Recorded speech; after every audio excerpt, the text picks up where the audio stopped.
Shalom saudara-saudara terkasih, saya Madiarni Sinaga, mahasiswa Sekolah Tinggi Teologi Ekumene. Di sini saya akan menyampaikan hasil tugas eksposisi hermeneutik berfokus pada analisis teks bahasa Yunani, konteks historis, teologis, serta makna dan aplikasi dari ayat tersebut. Sebagaimana yang telah saya pelajari yang diambil dalam Roma 8 ayat 28 dengan judul Melihat Tangan Allah di balik setiap peristiwa. Di dalam Roma 8 ayat 28, dan kita tahu bahwa Allah turut bekerja dalam segala sesuatu untuk mendatangkan kebaikan bagi mereka yang mengasihi Dia, yaitu bagi mereka yang terpanggil sesuai dengan rencana Allah. Di dalam teks aslinya bahasa Yunani, hidamen dehotitois agaposi ton theon panta sinergei eis agaton tois kata protesin kletois usin, yang terjemahan harfiahnya, dan kita tahu bahwa kepada mereka yang mengasihi Allah segala sesuatu bekerja bersama menuju kebaikan, yaitu kepada mereka yang terpanggil menuju rencananya. Di sini kata kunci yang penting, kidamen, artinya kita tahu penjelasan bukan sekedar tahu intelektual, tetapi keyakinan yang mendalam, pengetahuan yang berasal dari iman dan pengalaman rohani. Sinergei yang berarti bekerja bersama, dari kata shin dan ergei. Makna penting di sini yaitu Allah aktif berkarya, bukan hanya mengawasi dari jauh, seperti dua tim yang bersinergi mencapai satu tujuan.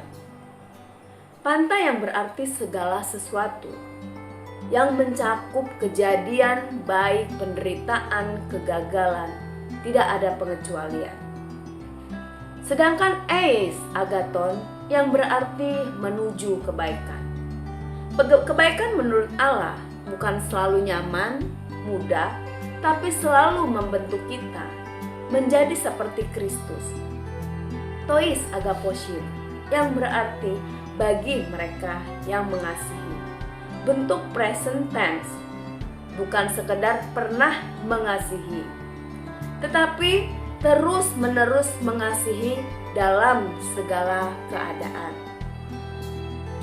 Kata protection yang berarti sesuai rencana, maknanya bukan kebetulan, tetapi rencana Allah yang kekal yang sudah ditetapkan sebelum dunia dijadikan.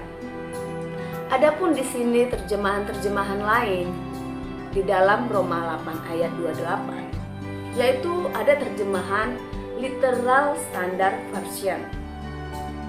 Di sini dengan berbahasa Inggris, and we have known that to those loving God all things work together for good, to those who are called according to purpose.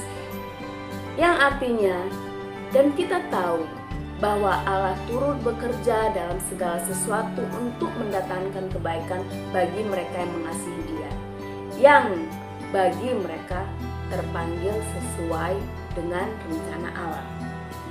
Adapun Aramaic Bible in simple English, but we know that He helps those who love God in all things for good, those whom He has predestined to call, yaitu tetapi kita tahu bahwa Ia menolong mereka yang mengasihi Allah dalam segala hal untuk kebaikan mereka yang telah Ia tetapkan sebelumnya untuk dipanggil. Ada New American Bible. We know that God works in all things for the good of those who love Him, who have been called according to His purpose. Yaitu kita tahu bahwa Allah turut bekerja dalam segala sesuatu untuk mendatangkan kebaikan bagi mereka yang mengasihi Dia, yaitu mereka yang terpanggil sesuai dengan rencana Allah. Di sini ada 3 ayat paralel yang berhubungan dengan Roma 8 ayat 28, yaitu di dalam Kejadian 50 ayat 20. Memang kamu telah mereka-rekakan yang jahat terhadap aku, tetapi Allah telah mereka-rekakannya untuk kebaikan dengan maksud melakukan seperti yang telah terjadi sekarang ini, yakni memelihara hidup suatu bangsa yang besar. Ada juga Yeremia 29 ayat 11. Sebab aku ini mengetahui rancangan-rancangan yang ada padaku mengenai kamu. Demikianlah firman Tuhan, yaitu rancangan damai sejahtera dan bukan rancangan kecelakaan, untuk memberikan kepadamu hari depan yang penuh harapan.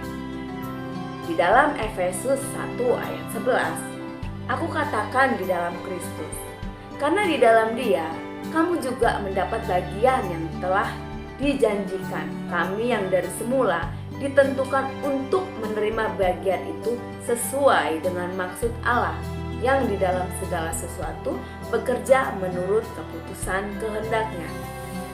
Latar belakang Roma ayat 8, Roma pasal 8 ayat 28 ini merupakan klimaks dari argumen Paulus sejak pasal 1 tentang bagaimana Allah menyelamatkan manusia dan memampukan mereka hidup dalam roh. Ada juga dalam ayat 1-17 yang menegaskan bahwa orang percaya telah dibebaskan dari kuasa dosa dan maut, dan kini hidup dipimpin oleh Roh menuju kehidupan dan damai sejahtera. Ayat 18-27 menyoroti penderitaan dan pengharapan. Penderitaan sekarang tidak sebanding dengan kemuliaan mendatang. Seluruh ciptaan termasuk orang percaya menanti pemulihan itu, sementara Roh menyertai kelemahan kita dan berdoa bagi kita. Di tengah gambar penderitaan, keluhan, dan penantian, inilah Roma 8 ayat 28 hadir sebagai janji bahwa Allah bekerja dalam segala sesuatu untuk mendatangkan kebaikan bagi umatnya. Ayat ini menjadi peneguhan bahwa penderitaan bukan akhir, melainkan bagian dari rencana pemulihan Allah. Konteks histori ayat ini, Paulus menulis surat Roma sekitar tahun 57 Masehi dari Korintus. Setelah melewati perjalanan panjang yang penuh penderitaan, fisik dan penganiayaan, catatan 2 Korintus 11 menunjukkan betapa berat pengalaman yang ia tanggung. Karena itu, Roma 8 ayat 28 bukan teori diri, tetapi lahir dari pengalaman seorang rasul yang telah merasakan kuasa Allah di tengah penderitaan. Baginya, janji bahwa Allah turut bekerja dalam segala sesuatu untuk mendatangkan kebaikan adalah kesaksian hidup, bukan konsep abstrak. Konteks teologi Roma 8 ayat 28 memberi jaminan bahwa Allah yang berdaulat bekerja dalam segala hal demi kebaikan umatnya.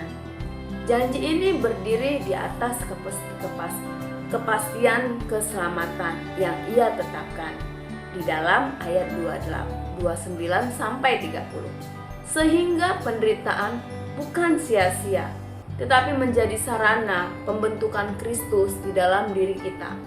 Karena itu, ayat ini bukan sekedar hiburan, tetapi deklarasi tentang providensia Allah yang mengarahkan hidup bukan oleh nasib, melainkan oleh tangannya sendiri.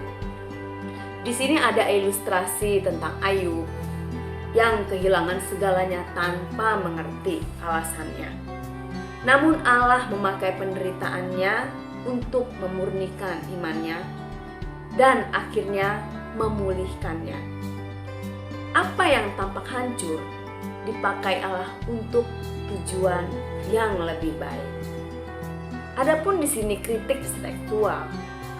Roma 8 ayat 8, ayat 28. Mayoritas naskah kuno terbaik termasuk Sinaiticus, Vaticanus, dan Alexandrinus mendukung bacaan ini. Allah turut bekerja dalam segala sesuatu. Bacaan ini menempatkan Allah sebagai subjek aktif yang mengarahkan segala peristiwa bagi kebaikan umatnya. Ada bacaan alternatif yang berbunyi, segala sesuatu turut bekerja, namun didukung terutama oleh naskah minuskel dan vulgata, serta dianggap muncul belakangan. Para ahli hampir bulat menyimpulkan bahwa bacaan pertama adalah asli, karena 1. Bukti naskah paling kuat, 2. Bentuk Yunani bacaan alternatif lebih janggal secara tata bahasa, dan 3. Konteks Roma 8 secara konsisten menonjolkan tindakan Allah. Dengan demikian, Roma 8 ayat 28 menegaskan bahwa Allah sendiri bukan keadaan yang bekerja untuk mendatangkan kebaikan bagi orang percaya. Di sini ada 3 komentar, yaitu Bigel Gomen. Pengetahuan ini berasal dari wahyu, bukan manusia. Allah aktif bekerja melalui segala sesuatu untuk kebaikan kekal. Ada juga komentari Jamison Fawcett Brown. Keyakinan berdasarkan pada kedaulatan Allah dan kasih-Nya. Semua peristiwa dikendalikan untuk rencananya. Ada juga di sini komentar Matthew Poole. Ayat ini menghibur dengan menunjukkan bahwa Allah memakai segala sesuatu termasuk kejahatan untuk kebaikan rohani. Dengan pembaharuan ayat ini, Roma 8 ayat 28 yang terletak pada penegasan bahwa Allah secara aktif berkarya dalam setiap peristiwa, bukan kebetulan atau hukum alam, untuk menggenapi rencana kekalnya. Ini berbeda dari konsep umum. Semua hal pada akhirnya akan baik. Karena di sini subjeknya adalah Allah yang berdaulat, bukan keadaan yang bekerja sendiri. Relevansi teologis menegaskan doktrin providensia ilahi dan kedaulatan Allah dalam kehidupan orang percaya. Praktis memberikan dasar iman yang kokoh dalam menghadapi ketidakpastian, penderitaan, dan kegagalan. Spiritual mengajak orang percaya untuk melihat setiap peristiwa sebagai bagian dari proses pembentukan Allah menuju keserupaan dengan Kristus dalam Roma 8 ayat 29. Aplikasi dari ayat ini, pandangi setiap kesulitan sebagai alat Allah membentuk karakter kita. Hadapi keputusasaan dengan keyakinan bahwa Allah memegang kendali atas seluruh keadaan. Tetap percaya meski tidak memahami jalannya, dan prioritaskan kasih serta ketaatan kepadanya. Hidup kita tidak bergerak oleh kebetulan, tetapi oleh rancangan Allah. Karena itu kita dapat tenang dalam ketidakpastian, berharap dalam penderitaan, dan yakin bahwa tidak ada pengalaman yang sia-sia di tangannya. Dengan demikian, saudara-saudara, dalam Roma 8 ayat 28 bukan hanya kata-kata penghiburan, tetapi batu penjuru iman yang menopang seluruh perjalanan kita. Ayat ini memanggil kita untuk melepaskan ketakutan terhadap apa yang terlihat dan menambatkan hati pada Dia yang bekerja, bahkan melalui apa yang kita tidak mengerti. Ketika kita mempercayakan hidup kita kepada Allah yang berdaulat, setiap musim, baik manis maupun pahit, menjadi bagian dari karyanya yang sempurna. Kita belajar berjalan bukan dengan mata, tetapi dengan keyakinan bahwa tidak ada detik satupun yang lepas dari tangannya. Inilah sumber damai yang melampaui logika manusia dan pengharapan yang tetap teguh ketika segalanya berubah. Karena pada akhirnya bukan keadaan yang menentukan akhir cerita kita, melainkan Allah yang memegang dan mengarahkan segalanya untuk kebaikan mereka yang mengasihinya. Sekian, terima kasih, Tuhan memberkati.